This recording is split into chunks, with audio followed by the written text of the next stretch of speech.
Good timing. Good morning. How is everybody this morning? Enjoying the sunshine for a change? That cold weather's gone? What comes along with spring? Sales. I'm going to predict right now, I'm going to predict that there's 17 deals on the hot sheet today. Anybody want to bet me on that? I got a secret. Very good. All right. Good morning, management team. I think we had a neat meeting plan for you today. Let's jump into the agenda. And there we go. All right. This is a nice announcement. I want to say thank you to you guys. I actually wrote something. I didn't write something. Sammy helped me. Being recognized as a top workplace isn't solely about perks or benefits. It's about fostering a culture of excellence, collaboration, and respect. It's about creating an environment where every individual feels valued, heard, and empowered to contribute to their best. Does that sound nice? So thank you for you guys. 15 years in a row, we've won top workplaces. And that's because you guys vote for us as a company and a leadership team and management and staff. And, well, we ask you a lot of times.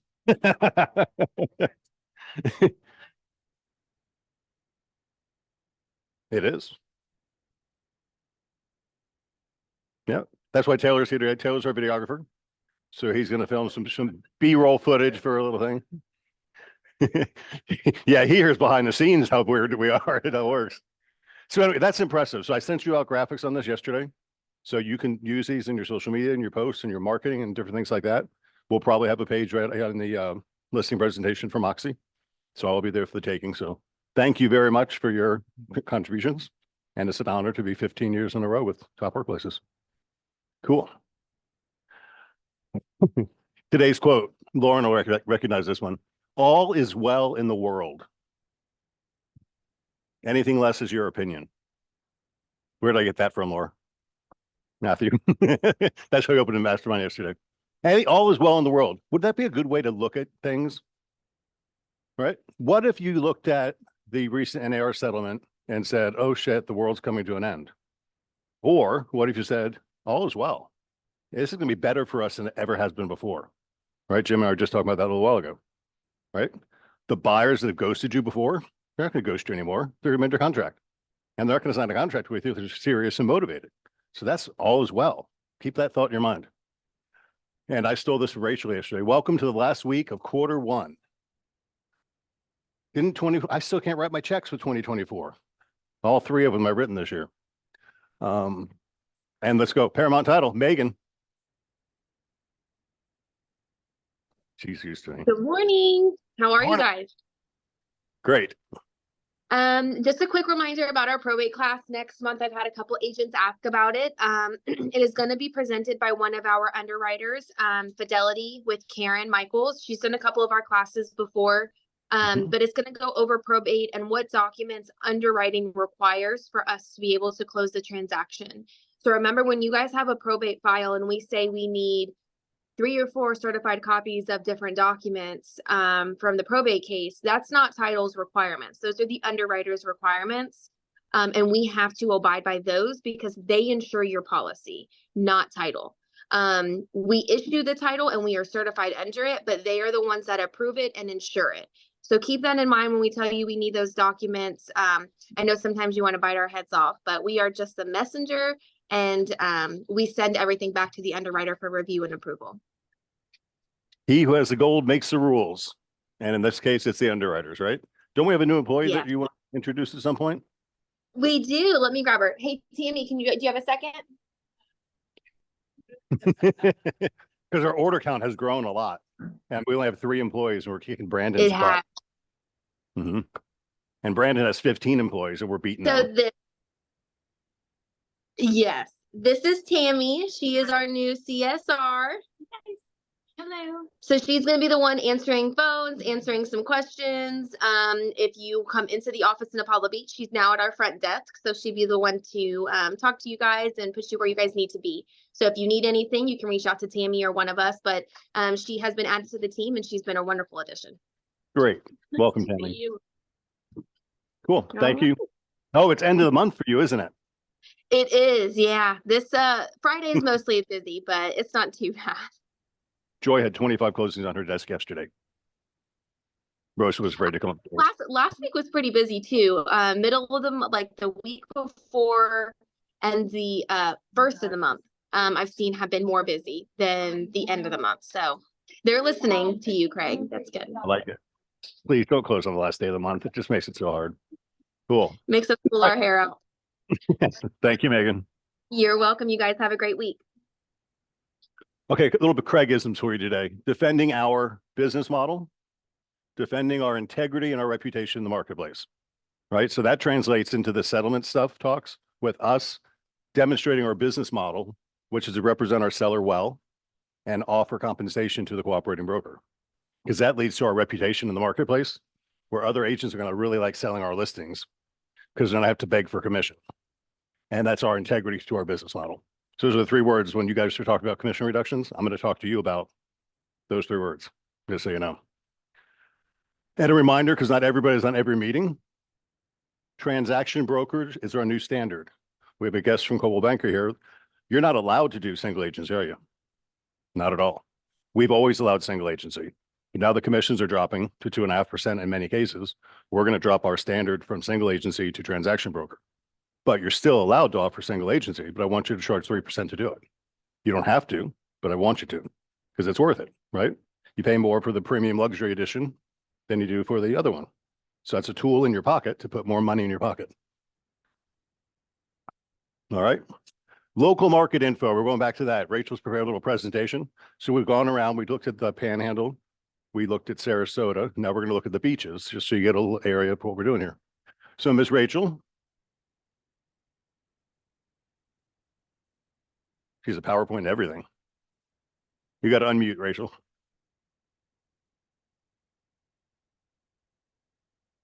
Are you gonna? Are we going to show your PowerPoint, or are you going to show it?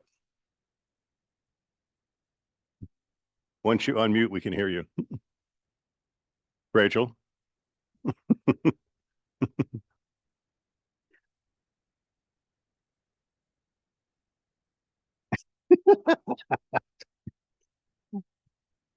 Am I muted? I'm not muted. Rachel, you need to unmute your microphone.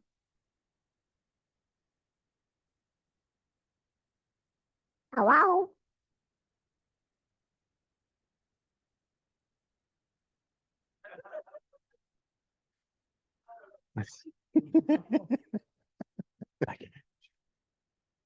But how's that?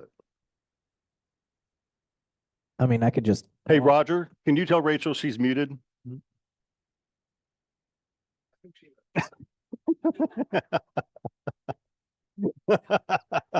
Put the PowerPoint up and I'll do it. There might be an issue with the breaker. It could be. If you can't review something that's installed.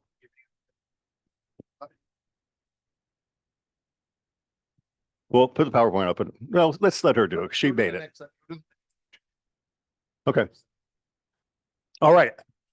Get ready to be wowed this Thursday. It's going to be on Zoom, so you don't have to come to the office. But Thursday at 1 o'clock, you're going to get invitations out today. So we signed up for, and it starts next week, Zillow Listing Showcase. Have you guys seen that online? You've seen it from here, right? It's cool. So they're going to go through all the details of what you get and how it works. The houses have that, which means most brokerages aren't going to have it. They're looking at 2 large brokerages in the Bay Area that are going to have access to this. But premier agents who sign a 6-month contract for 2 listings a month can do it, but they got to pay tiered pricing from $400 to $1,000 a token, they call it. So that's Thursday at 1 o'clock. Please tune in. There'll be recordings and all that, but if you can do there, be there. Okay. Critical dates coming up are this Thursday is the pre-launch at 1 o'clock on our Zoom, the same class here. The tool gets turned on Monday, and then we have technical training because you guys are going to do it because you have to order photography. So if you're using Shannon, there'll be a button for Shannon. If you're using Zillow's photography, use their photography, but you got to order it and schedule it. And we don't want to have 27 back and forth phone calls with you guys trying to figure out how to do it. But it's really easy. Now, if we're switching bags, I can't really talk. Oh, we're good. It's working now. Yes, it just takes it a while.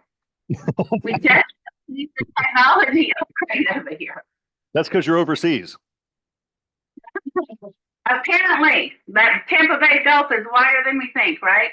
Yep. And yes, I am happy to share well, you've got it. Let's just leave it where you are and let's not try and play with any of this technology. So what makes Pinellas County so awesome?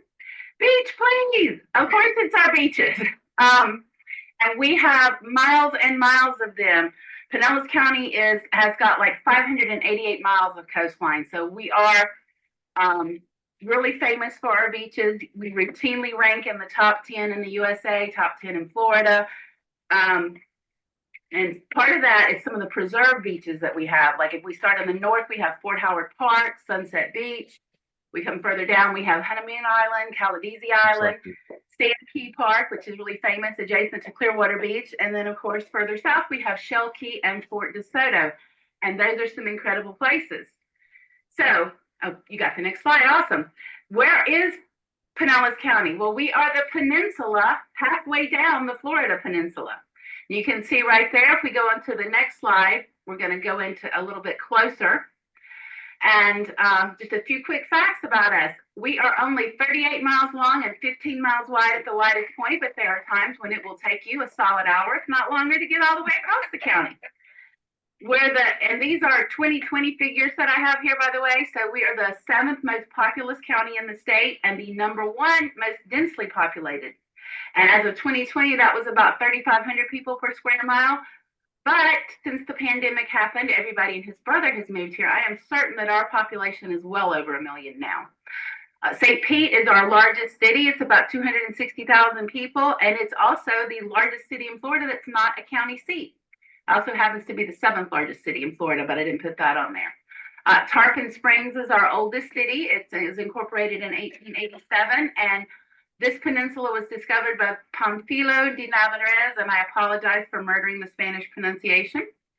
And our name comes from the Punta Pinal, which means, as they would say in Mississippi, where I'm from, Piney Point, or Point of Pines. So we have one thing that makes this place that's so densely populated bearable is that we have about 20,000 acres of parks and preserves. So for instance, my house is not far off the beach, but where I am, I can walk to 5 parks from my house. So that makes it a very livable place, very nice to connect with nature, and you don't have to be always just feeling like you're in such an urban environment.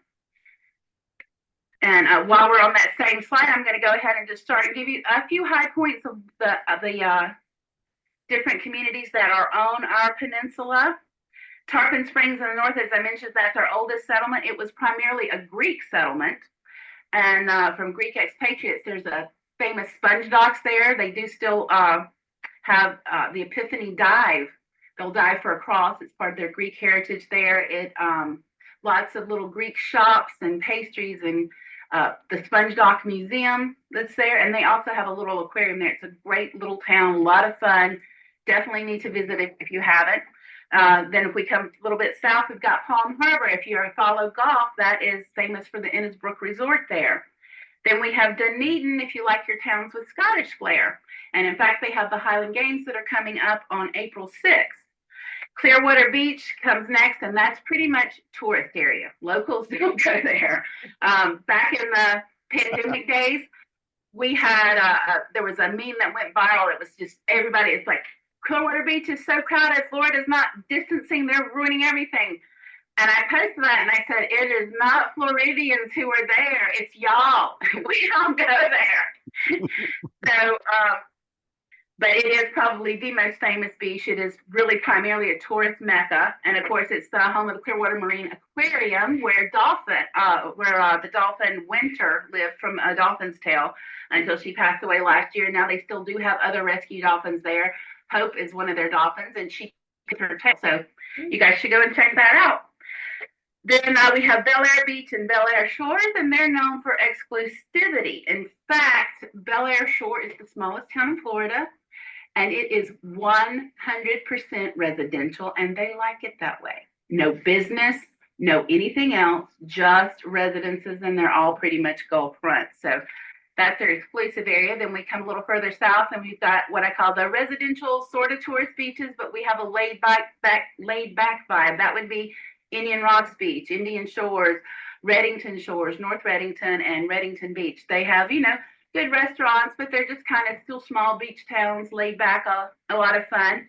And then we have Madeira Beach.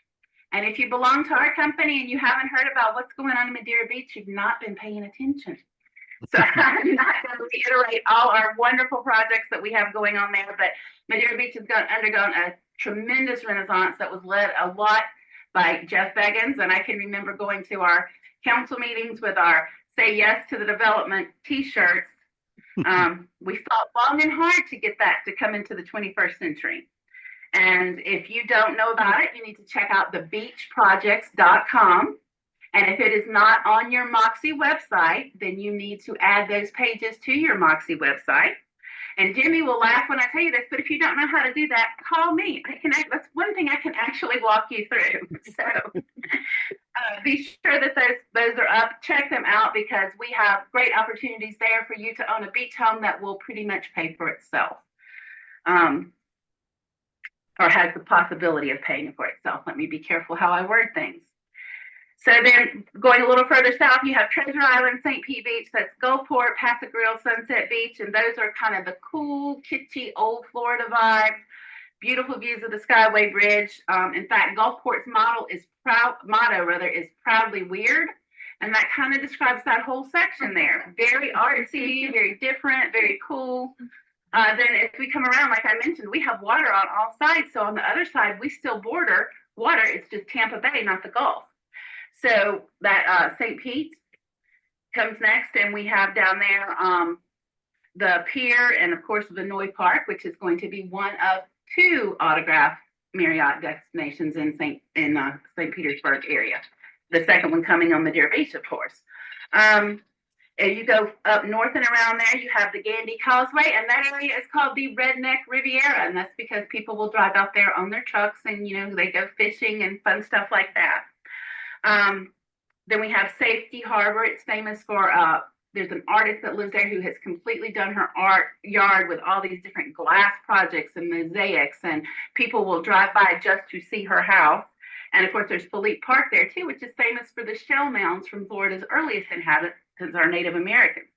And then if we come down the center of the county real quick, we have 3 bigger towns worth mentioning. It's Largo, which that used to be mostly orange groves. In fact, their high school mascot, that's where my daughter attended, are still the Packers, not Packers like anything else, but orange crate Packers. And Pinellas Park was primarily horse farms. A lot of those have been sold now and developed.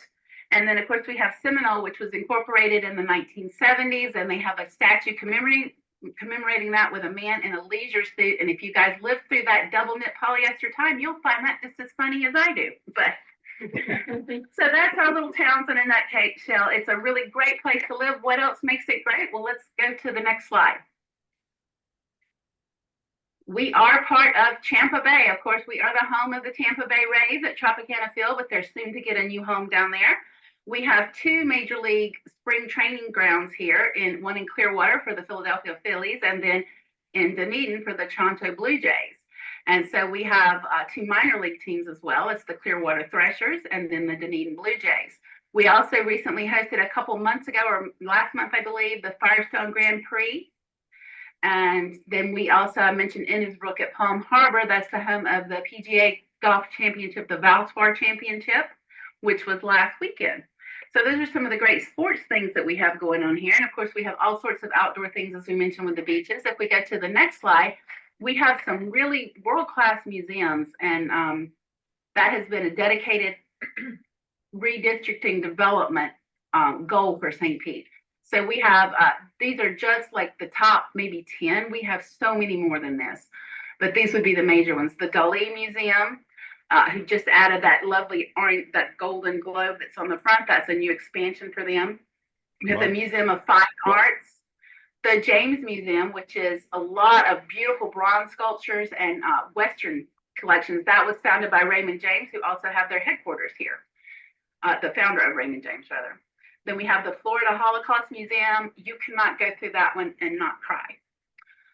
Lipa Ratner, which is more modern art, and that's actually up in Clearwater. We have Heritage Village here in the Seminole Largo area, and that shows about early pioneer life here in this particular settlement area.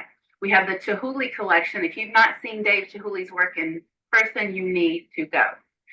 Marian Art Center, the Center for Clay, Woodson African American Museum, they've just recently done an expansion.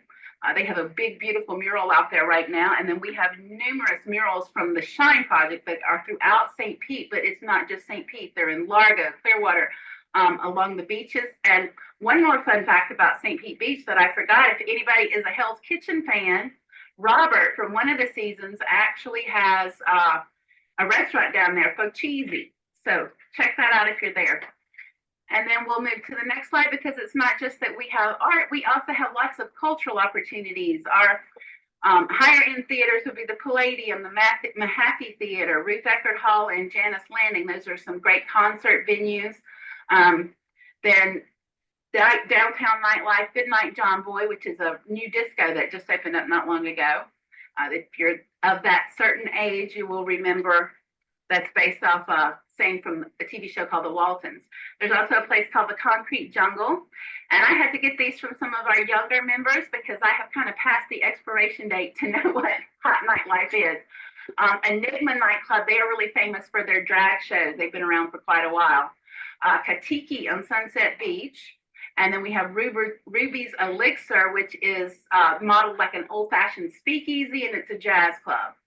Then each little town has some. I put in the two that I'm familiar with, but we have the Largo Performing Arts Center, the Pinellas Park Performing Arts Center, and they have a lot of local and smaller level touring bands that come through. We have tons of outdoor festivals. I mentioned the Spring Fling that's coming up, the Highland Games in Dunedin, but also on April 20th, Indian Rocks, we have a taste of IRP. So stop by and see us here. We have outdoor concerts and outdoor movies. It's a wonderful place to live. So I want to finish up with just a little bit about our local market. And our February market update, our dollar volume was 662 million. We were down 3.9% from last year, but we were up 22% over January. It just shows that, you know, people are becoming adjusted to this new normal on the rates. In closed sales, we had 1,256 this February, which was down 8% from last year, but up 26% from January. Yay. And you can see the difference between our median sold price and our average sold price. That median sold price over here, we have a lot of dock condominiums, and then we have some 55 plus mobile home parks. Those really skew our averages and our medians in proportion to the amount of our market that they represent. Our average sold price is close to 530,000. Our days on the market for February, the average was 53 days, and that is an increase of 20% from last year and up 4% from January. But if we go ahead and go to the next slide, I will show you our days on market. They're just approaching back. 2019, we were in more or less a normal-ish market, still, a little bit to the seller. And then we went through the crazy times of the pandemic where you could not keep a house on the market. You put it on 2 hours and you had 500 offers, and that was not fun trying to wade through those.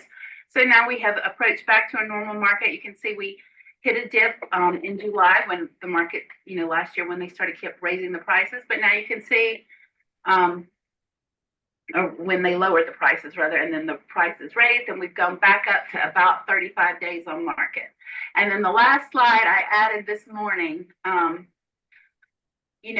in May 9th, 1980, our Skyway Bridge collapsed, that causeway, because of a boat that rammed into it. So I just thought we should take a moment to remember the people in Maryland with the St. Francis Scott Key Bridge collapsing from the same reason today. Send thoughts, good vibes, and prayers to them. Wow. Thank you. Wow. Great job. Did you realize all that stuff? That was coming. We get requests for copies. Yeah, we can share it for sure. Wow, that was comprehensive.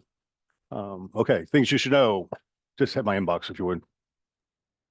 One thing I forgot to say too, when you come to Madeira Beach, definitely visit John's Path, not only for all our developments, but we also have 2 agents who own businesses in there. Amy Zink owns E-Water Sports, and Stephanie Berry owns Wally's Water Sports and Beach Brand Clothing and Accessories. So had to give them a shout. Nice. Okay, Relo team, you've got a meeting on Wednesday, right? Top one. Wednesday, yes, 11 o'clock by Zoom. The Anywhere Leads group, you have to be certified and have your education done. And that deadline is coming. So Ashley's got all the updates for you guys on the Relo team this Wednesday. Caitlin, that's just a reminder for me to talk about. The law has changed. The government is not allowed to ban short-term rentals anymore. Only HOAs and condo associations and co-ops can. So if you got a house just in the county, the government can no longer say you can't short-term rental it. And that passes in July. Hit the Zillow market update. I thought this was interesting. Choice of backyard features can help homes sell for $10,000 more. New Zillow research finds outdoor TVs, outdoor showers, and outdoor kitchens can help sell homes for as much as 3.1% more than expected. That's a nice stat to give a seller to provide value. Fresh features are replacing old favorites. Soapstone countertops, beverage centers are outperforming quartz counters and wine fridges. Interesting. And viral home features that appeal to younger first-time buyers can help sell a home up to 6 days faster than expected. What's a viral home feature? Okay, the fireplace wall? Could be. Rents are going crazy. That's all good. I'll send this out. I don't want to read it all out. We took a lot of time. This is just fun for our Hispanic people. Century 21 and a company called Unidos US Home Buyer. They're having a home buyer consulting class through Century 21. And I said, if you want it, send me an email and I'll send you the invite. And there's 2 days it's going to be. It's on April 2nd or March 27th. There's 2 days. You get a microphone? Wait for a mic. Something that I've been doing, if you want to market your listings, you go to Century 21 Espanol, you write the address and you can put it on social media and it'll be in Spanish. Really cool. Well, this is a new counseling connection. So Hispanic buyers are predicted to be the biggest population of new buyers in Florida. So this is going to be teaching them what they have to do to buy a house. So if you're Hispanic, that'd be a good class for you. Just a reminder, training recaps are out. So everything we did last week is on the thing this week. So if you missed any of the classes about the settlement cases, they're all in that class from this week. And that's what it looks like. And you all got that in your group email. Bertha's in the slideshow. That's all I got. Just to start. Oh, Mike Kleiman. Yeah, hit that one if you would. I'll send this out to you. Scroll down. Mike found this on NAR's website. There's 179 ways to benefit a seller and 105 more ways to benefit a buyer. So these are just talking points for us to make value to our consumers. So I'll send that out by email. And Chris, you can talk about quick quotes thingies. Oh, yeah. Real quick on this. For- Or what's the Brian bit? Next Thursday. Next Or- Thursday.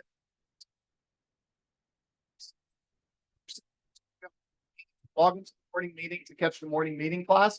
Brian's going to be doing a presentation. For those of you who don't know, Brian Pitt is Century 21 executive. So please make sure you show up online for that. But if you would like, he's going to continue that with about an hour and a half presentation in the Apollo Beach training room. He always delivers a great message. It's about mindset, attitudes, intentions, scheduling, all of those things that are going to help you just to take your business to another level. So he will be in-house next Thursday. It's going to be from about 9 until 10:30. So if you want to watch the morning meeting, come in for that. Yep. Also, if you need a pay at closing option for roofs and AC, I've secured with a company called Quick Quote Roofing, Quick Quote Heating and Air, and they also have Quick Quote Mortgage, just a Quick Quote brand of products. They offer pay at close roofings, pay at closing heating and AC, like ACs if it needs to be done. You have those. They also do inspections of both. It's just another option for you. They will work in any of our areas around the Tampa Bay area. And then lastly, for me, they are going to be throwing you an agent happy hour on April 24th. You're going to get this as an invite with an RSVP. So they get a head count. It's going to be catered. They're going to provide drinks. It's going to be an Ebor at a big storm brewing company. So if you can RSVP for that, they're throwing it specifically just for Century 21 Beggins and all of our offices. And it'll be on April 24th and an RSVP will go out. Yep. If you didn't watch the podcast that sent out last week, please do. It was Jeff, Mike, and I talking about the effects of the settlement. Did you send out your Moxie March newsletter? The one that looked the same. Didn't it go? Did you get some responses on it? I got a bunch. Jimmy just sends out all these people reach out to me. It's kind of cool. So make sure you're doing that.